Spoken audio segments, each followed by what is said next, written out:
In the scorched deserts of ancient Mesopotamia, one of Rome's most ambitious men met an end so horrific it echoed through history as a cautionary tale of greed, hubris, and conquest gone wrong. This is the story of Marcus Licinius Crassus, the richest man in Rome. He believed gold could buy him power, glory, and immortality. Instead, it became the instrument of his gruesome demise. Today, we travel back to 53 B.C.E.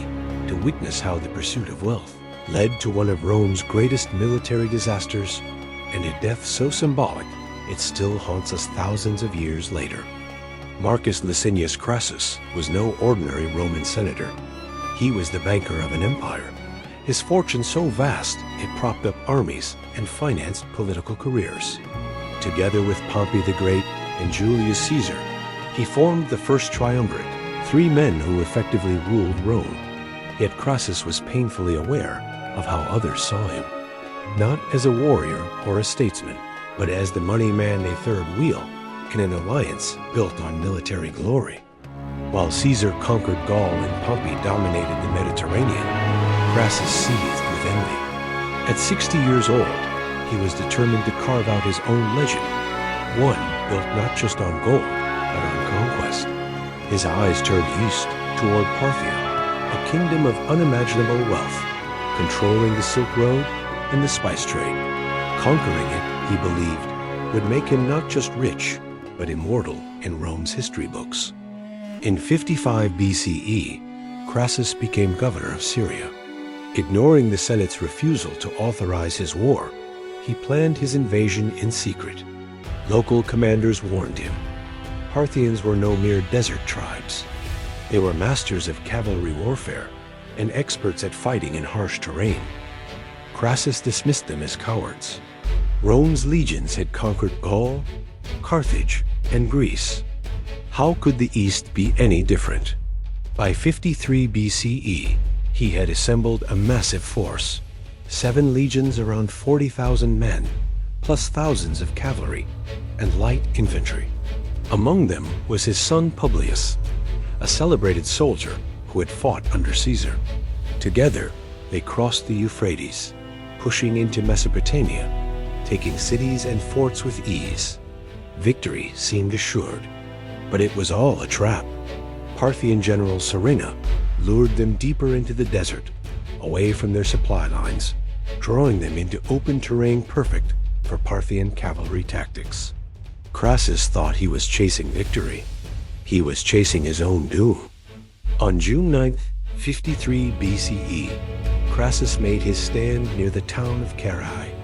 He believed the terrain would favor Roman formations and provide water for his men. But Surena's army was unlike any Crassus had faced. Thousands of horse archers moved like a living wave, encircling the Roman lines. Their arrows fell in relentless, blackening storms. Roman shields, designed for hand-to-hand fighting, were useless under the unending rain of missiles. Morale withered in the brutal sun as the Parthians never let up. Publius, eager for glory, led a cavalry charge to break them. Instead, he rode straight into Surena's trap. Heavy Parthian cataphracts met his charge head-on, while archers enveloped his men. The Roman cavalry was annihilated. Parthians mounted Publius's severed head on a spear and paraded it before the Roman lines. Crassus watched, shattered. His army's discipline broke. Men abandoned formation. Supplies ran low. Panic spread through the ranks. As night fell, the great Roman army dissolved into chaos. Thousands died of exhaustion, heat stroke, or Parthian arrows in a desperate, disorganized retreat. Carrhae was a massacre. Half the army perished in a single day. Crassus, once Rome's wealthiest man, was reduced to a trembling old general begging for terms. Surena offered a truce. Negotiations would allow Roman survivors to withdraw in peace. Crassus, broken and desperate, agreed. Against his officers' warnings, he met Surena on neutral ground. Accounts differ on what happened next. Some say there was treachery. Others, a brawl born of mutual mistrust. But the outcome was the same. Crassus was captured alive. Surena had no intention of simply ransoming him. This was about sending a message. Rome had invaded Parthia for greed, treating them as backward subjects to be plundered. Now the Parthians would teach them respect through fear. For the Parthians, Crassus embodied Roman arrogance and greed, so they devised a punishment both practical and symbolic: death by molten gold. They melted gold until it flowed like liquid fire over 1900 degrees Fahrenheit, then forced it into Crassus's mouth.